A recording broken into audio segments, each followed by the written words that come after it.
Noon at purihin ang kaniyang ngalan, ipahayag ang kaniyang pagliligtas sa lahat ng panahon. Magsiawit kayo sa Panginoon ng isang bagong awitin. Magsiawit kayo sa Panginoon buong sandaigdigan. Sa ngalan ng Ama, ng Anak at ng Espiritu Santo. Amen. Sumainyo ang Panginoon. At sumaiyo rin. Mga kapatid, ngayon ay ginugunita natin si San Tomaso de Aquino, pari at pantas ng simbahan. Aminin natin ang ating mga kasalanan upang tayo maging marapat gumanap sa banal na pagdiriwang. Inaamin ko sa makapangyarihang Diyos At sa inyo, mga kapatid, na luba akong nagkasala sa isip, sa salita, sa gawa at sa aking pagkukulang. Kaya isinasamo ko sa mahal na Birheng Maria, sa lahat ng mga anghel at mga banal, at sa inyo, mga kapatid, na ako'y ipanalangin sa Panginoong ating Diyos. Kaawaan tayo ng makapangyarihang Diyos, patawarin tayo sa ating mga kasalanan, at patnubayan tayo sa buhay na walang hanggan. Amen. Panginoon, kaawaan mo kami. Panginoon, kaawaan mo kami. Kristo, kaawaan mo kami. Kristo, kaawaan mo kami. Panginoon, kaawaan mo kami. Panginoon, kaawaan mo kami. Manalangin tayo. Ama naming makapangyarihan, ginawa mong maging katangi-tangi si Santo Tomas sa pagiging uliran sa kabanalan at pagiging mahusay sa banal na karunungan. Ipagkaloob mong ang itinuro niya ay aming matutuhan at ang kanyang ginawa ay aming magampanan. Sa pamamagitan ni Jesucristo, kasama ng Espiritu Santo, magpa sa walang hanggan. Amen. Magsiupo muna po ang lahat. Pagbasa mula sa sulat sa mga Hebreyo. Mga kapatid, ang kautusan ay malabong anino lamang at hindi ganap na larawan ng mabubuting bagay na darating. Hindi ito nagpapabanal sa lumalapit sa Diyos sa pamamagitan ng mga haing inihahandog taon-taon. Kung napatawad na nga ang mga lumalapit sa Diyos sa pamamagitan ng ganitong mga handog, wala na sana silang aalalahanin pa tungkol sa kanilang mga kasalanan. At hindi na kailangang maghandog pa.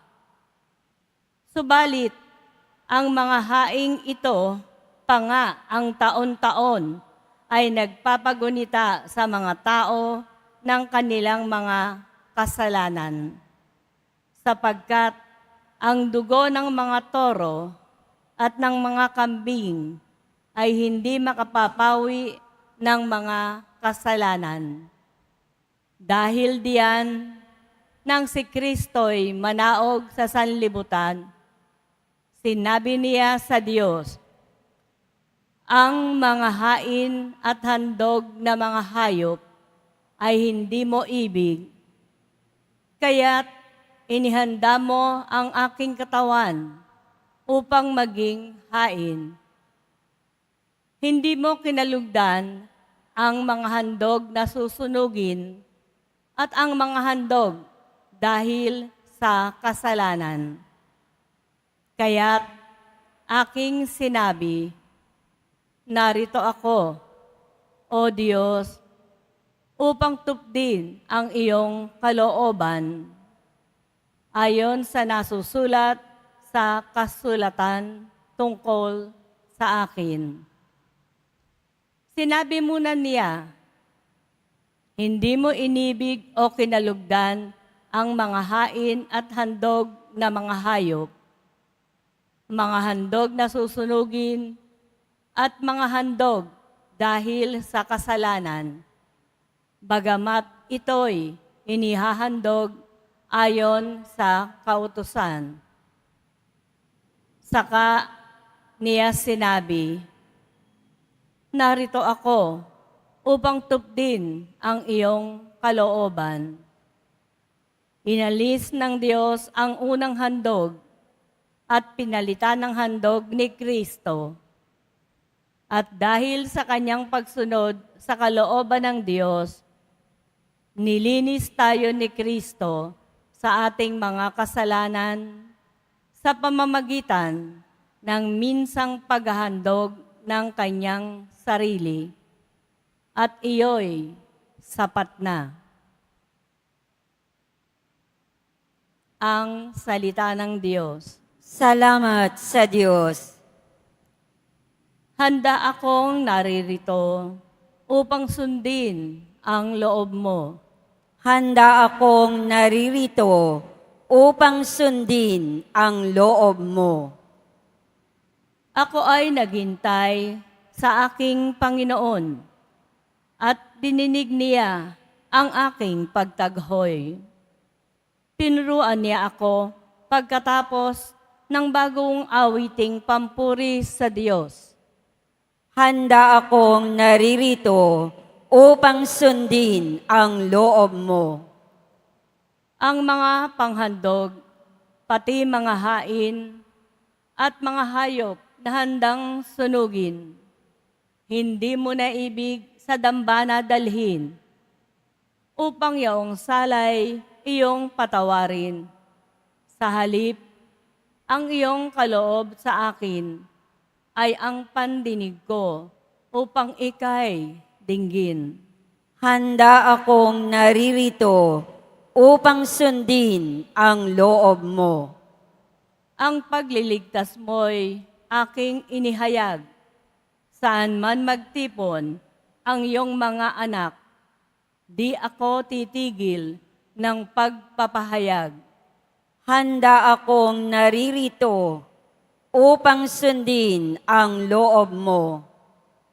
Ang pagliligtas mo'y ipinagsasabi, di ko inilihim sa aking sarili. Pati pagtulong mo't pag-ibig na tapat, sa mga lingkod mo'y isinisiwalat. Handa akong naririto upang sundin ang loob mo. Magsitayo po ang lahat.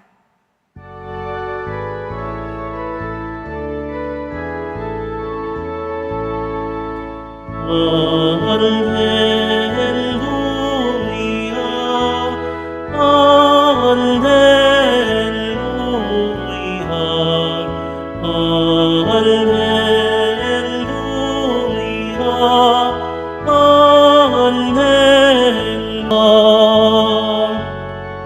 Pagkat ipinahayag niya parisya ng mga abang. Alleluia, Alleluia, Alleluia,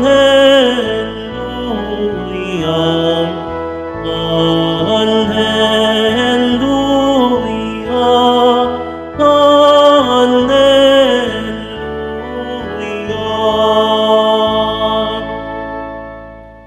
Sumainyo ang Panginoon. At sumaiyo rin. Ang mabuting balita ng Panginoon ayon kay San Marcos. Papuri sa iyo, Panginoon. Noong panahong iyon, dumating ang ina at mga kapatid ni Jesus. Sila'y nasa labas ng bahay at ipinatawag siya. Noon na may maraming taong nakaupo sa palibot ni Jesus at may nagsabi sa kanya, "Nariyan po sa labas ang inyong ina at mga kapatid. Ipinatatawag kayo." "Sino ang aking ina at mga kapatid?" ani ni Jesus. Tumingin siya sa mga nakaupo sa palibot niya at nagwika, "Ito ang aking ina at mga kapatid, sapagkat ang sinumang tumatalima sa kalooban ng Diyos ay siya kong ina at mga kapatid." Ang mabuting balita ng Panginoon. Pinupuri ka namin, Panginoong Heso Kristo. Magsiupo muna ang lahat. Magandang umaga po sa inyong lahat. May grasya lagi sa pagsunod. Walang napapahamak. Walang natatalisod. Walang nasusubasob sa mga taong marunong sumunod. Noong mga bata tayo, madalas tayong napagsasabihan ng mga magulang natin. Madalas tayong napapagalitan. Napagagalitan tayo dahil mali ang mga sinusunod natin. Pinagsasabihan tayo ng mga magulang natin dahil darating ang panahon na tayo mismo ang gagawa ng ating sariling pasya. Subalit, dapat ang mga pasyang pipiliin natin, ang mga desisyon na gagawin natin, dapat nasa tamang landas. Dapat nakatalima sa kung ano ang kalooban at plano ng Diyos. Kahit si Jesus Nazareno, natuturing maging masunurin. Sa unang pagbasa mula sa sulat sa mga Hebreo, sabi doon, dahil sa kanyang pagsunod sa kalooban ng Diyos, nilinis tayo ni Hesukristo sa ating mga kasalanan sa pamamagitan ng minsanang paghahandog ng kanyang sarili. Kahit masakit, kahit kamatayan ang sasapitin ni Jesus sa krus, niyakap niya ito ng buong buo dahil mas nangibabaw sa kanya ang sumunod sa kalooban ng kanyang Ama.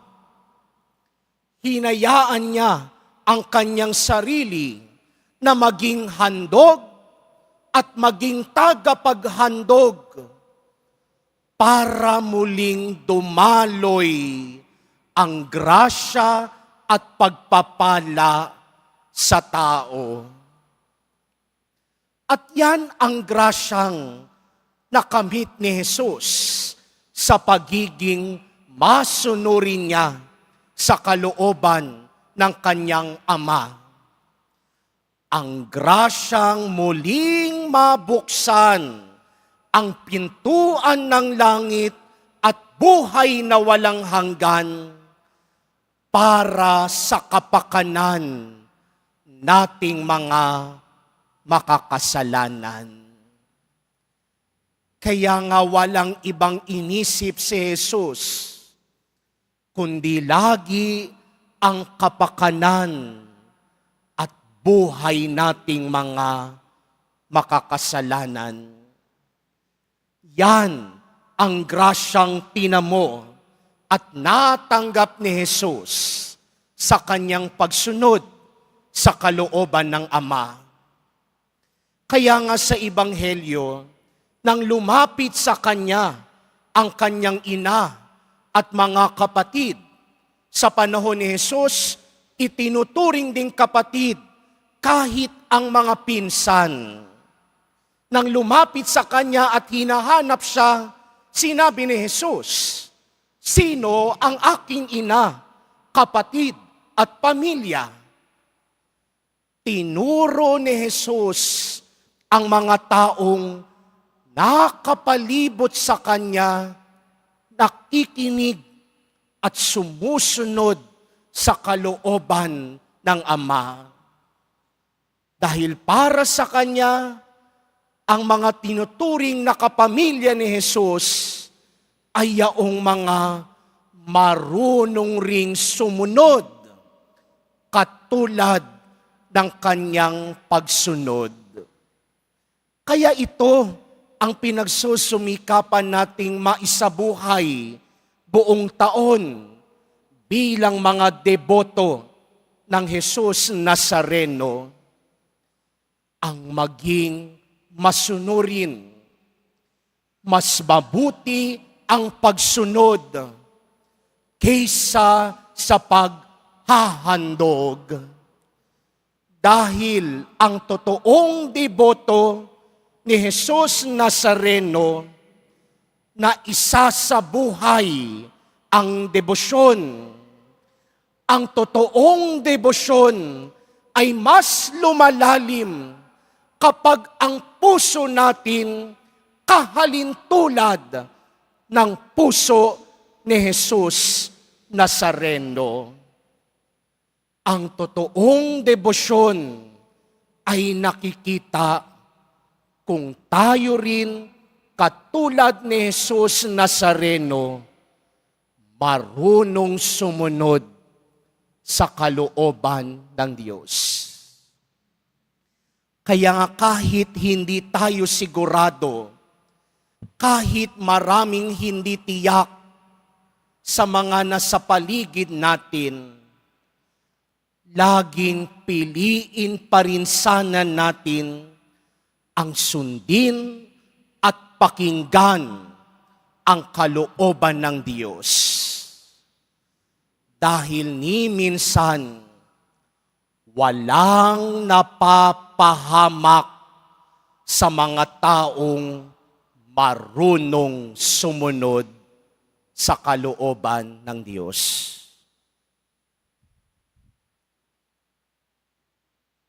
Magsitayo po ang lahat.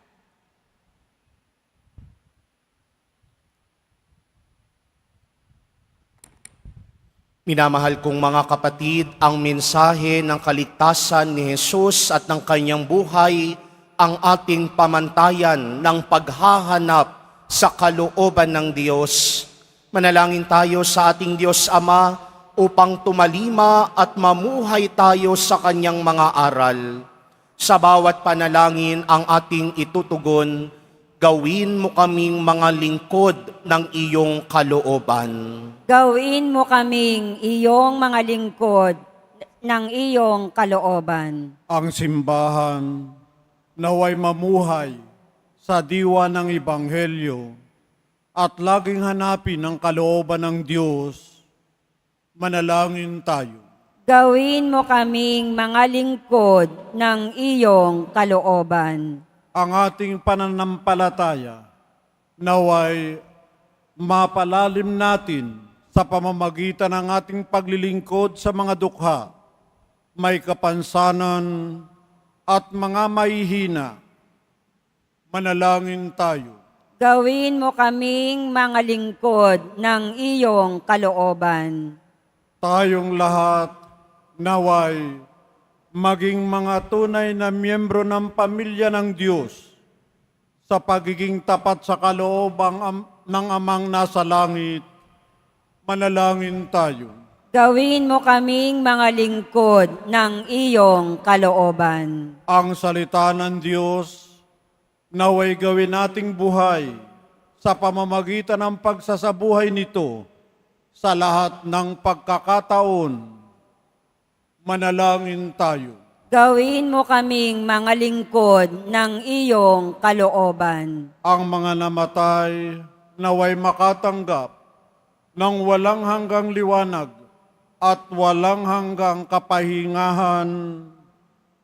Manalangin tayo.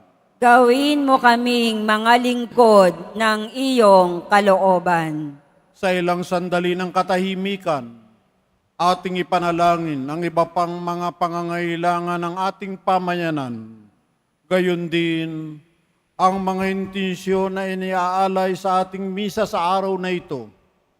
At isama rin natin ang ating mga pansariling kahilingan.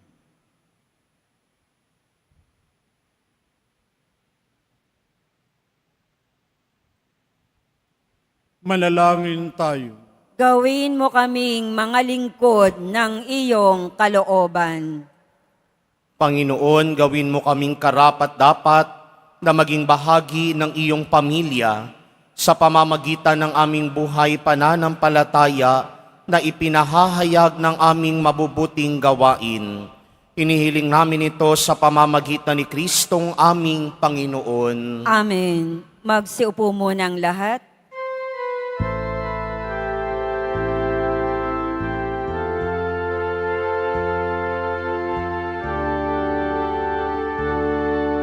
Ang maihahandog sa'yo, Panginoon, ay tinapay at alak na sa aming kamay. Sa iyong kabutihan, aming iaalay ang tinapay at alak sa isag ng aming buhay.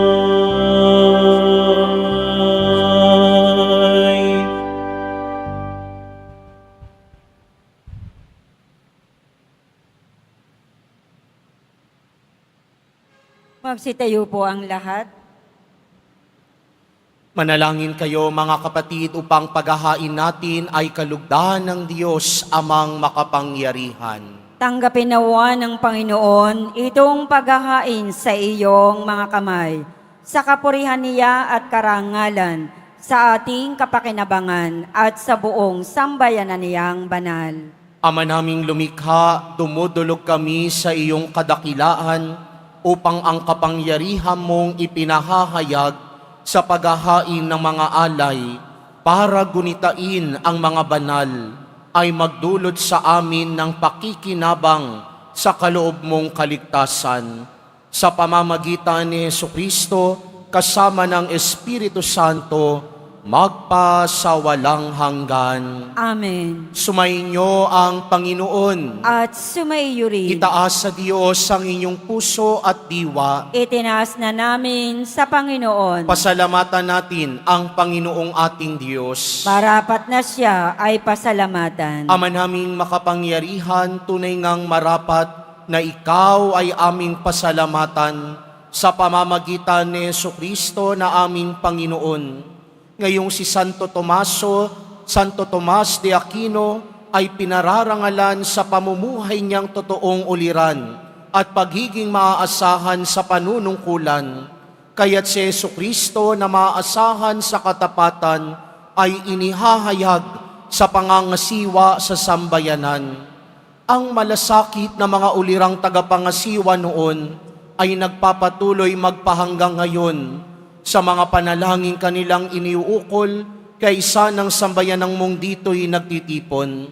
Kaya kaisa ng mga anghel na nagsisiawit ng papuri sa iyo, nang walang humpay sa kalangitan, kami nagbubunyi sa iyong kadakilaan. Santo, Santo, Santo, Panginoong Diyos ng mga hukbo, napupuno ang langit at lupa ng kadakilaan mo. O sana sa kaitaasan, pinagpalang na paririto sa ngalan ng Panginoon. O sana sa kaitaasan. Magsilud po ang lahat. Ama naming banal, ikaw ang bukal ng tanang kabanalan. Kaya't sa pamamagitan ng iyong Espiritu, Gawin mong banal ang mga kaloob na ito upang para sa amin maging katawan at dugo ng aming Panginoong Heso Kristo. Bago niya pinagtiis ang kusang loob na maging handog, hinawakan niya ang tinapay, pinasalamatan kaniya, pinaghati-hati niya iyon, iniabot sa kanyang mga alagad at sinabi, "Tanggapin ninyong lahat ito at kanin. Ito ang aking katawan na ihahandog para sa inyo."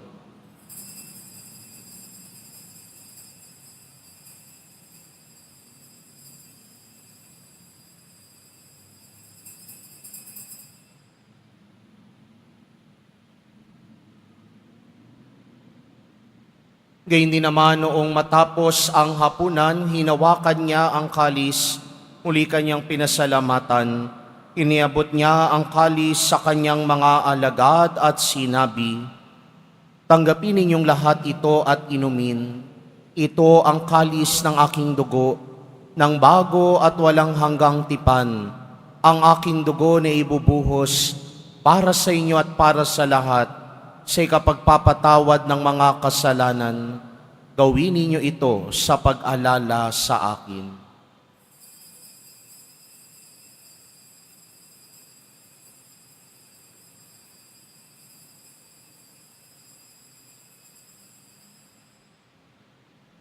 Magsitayo po ang lahat. Ipagbunyi natin ang misteryo ng pananampalataya.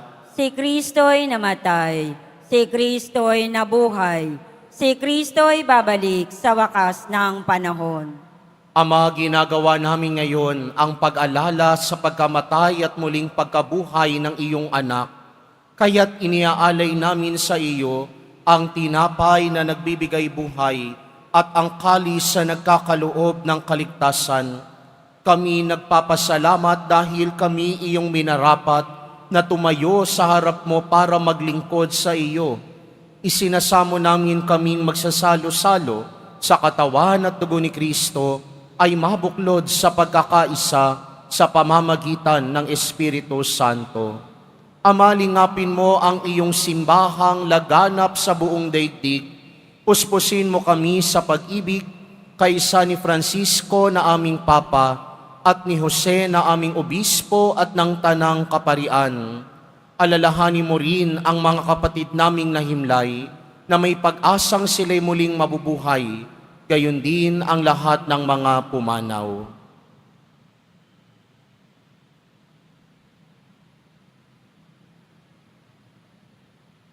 Kaawaan mo sila at patuloyin sa iyong kaliwanagan. Kaawaan mo at pagindapatin kaming lahat na makasalo sa iyong buhay na walang wakas, kaisa ng mahal na Birheng Maria na ina ng Diyos, ng kabiyak ng puso niyang si San Jose, kaisa ng mga apostol, ni San Juan Bautista, ni Santo Tomas at ng lahat ng mga banal na namuhay dito sa daigdig ng kalugod-lugod sa iyo. Maipagdiwang nawa namin ang pagpupuri sa ikararangal mo sa pamamagitan ng iyong anak na aming Panginoong Heso Kristo. Sa pamamagitan ni Kristo, kasama niya at sa Kanya, ang lahat ng parangal at papuri ay sa iyo, Diyos Amang makapangyarihan, kasama ng Espiritu Santo, magpa sa walang hanggan. Amen. Sa tagubilin na manakagagaling na utos at turo ni Jesus na Panginoon natin at Diyos, ipahayag natin ng lakas loob. Ama namin, sumasalangit ka, sambahin ang ngalan mo, mapasa amin ang kaharian mo, sundin ang loob mo dito sa lupa para nang sa langit. Bigyan mo kami ngayon ng aming kakanin sa araw-araw at patawarin mo kami sa aming mga sala para nang pagpapatawad namin sa nakakasala sa amin.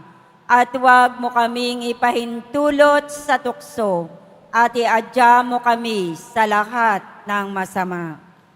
Hinihiling namin kaming yadya sa lahat ng masama, pagkalooban ng kapayapaan araw-araw, iligtas sa kasalanan at ilayo sa lahat ng kapahamakan, samantalang aming pinananabikan ang dakilang araw ng pagpapahayag ng tagapagligtas naming si Hesukristo. Sapagat iyo ang kaharian at ang kapangyarihan at ang kapurihan magpakailanman. Amen. Panginoong Hesukristo, sinabi mo sa iyong mga apostol, kapayapaan ang iniiwan ko sa inyo, ang aking kapayapaan ang ibinibigay ko sa inyo. Tunghayan mo ang aming pananampalataya at huwag ang aming pagkakasala. Pagkalooban mo kami ng kapayapaan at pagkakaisa ayon sa iyong kalooban, kasama ng Espiritu Santo, magpasawalang hanggan. Amen. Ang kapayapaan ng Panginoon ay laging sumainyo. At sumaiyo rin. Magbigayan kayo ng kapayapaan sa isa't isa.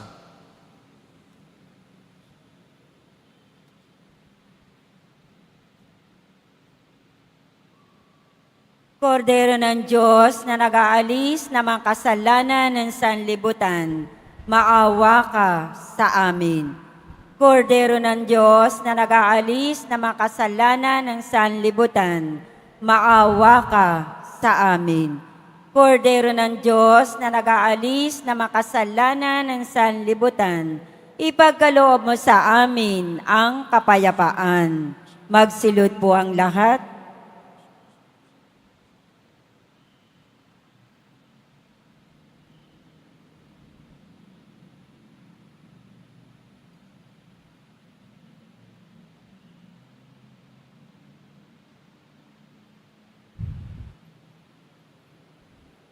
Ito si Jesus, ang kordero ng Diyos, na nag-aalis ng mga kasalanan ng sanlibutan.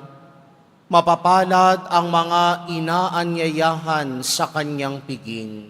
Panginoon, hindi ako karapat-dapat na magpatuloy sa iyo, ngunit sa isang salita mo lamang ay gagaling na ako.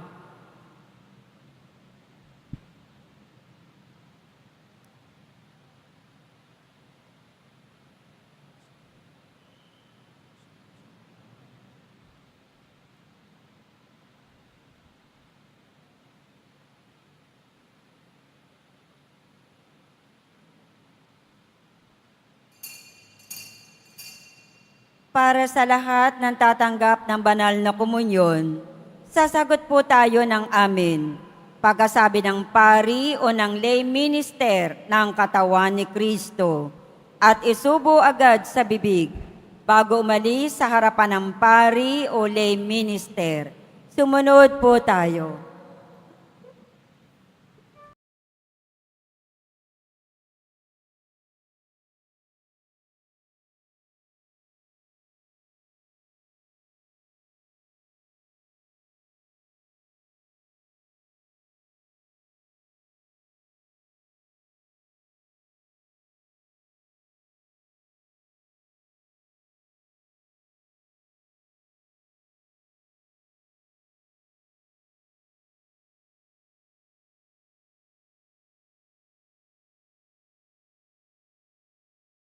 Ama naming mapagmahal, ang tinanggap naming banal na pakikinabang ay maghanda nawa para sa aming pagkakamit ng kaligayahan na idinulot kay Santo Tomas na iyong paglingap na maaasahan. Sa pamamagitan ni Jesucristo, kasama ng Espiritu Santo, magpasawalang hanggan. Amen. Sumainyo ang Panginoon. At sumaiyo rin. Mahal na poong Jesus Nazareno, inihayag mo sa pamamagitan ng krus ang walang maliw na pag-ibig ng Diyos sa sangkatauhan. Pakinggan mo ang kahilingan, lalo na para sa mga nangangailangan ng iyong tulong at awa. Makamtan nawa namin ang iyong kasagutan na may utang na loob na tinatanaw. Basbasan din po ninyo itong mga imahen at dasalan upang lalo kaming manalangin at magtiwala Sa pamamagitan ng bendisyon na ito, naway lalo kaming maging mapaglingkod, masunurin at tapat sa iyo na aming maluwalhating Panginoon, magpasawalang hanggan. Amen. At pagpalain at pag-ingatan kayo ng makapangyarihang Diyos, Ama, Anak, at Espiritu Santo. Amen. Ngayalay na ang banal na misa, humayo kayong taglay ang kapayapaan ng Poong Jesus Nazareno. Salamat sa Diyos.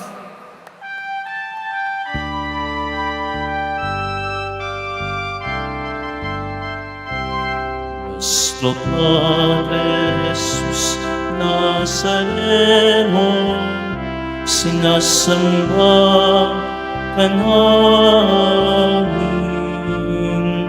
pinipinto ka namin,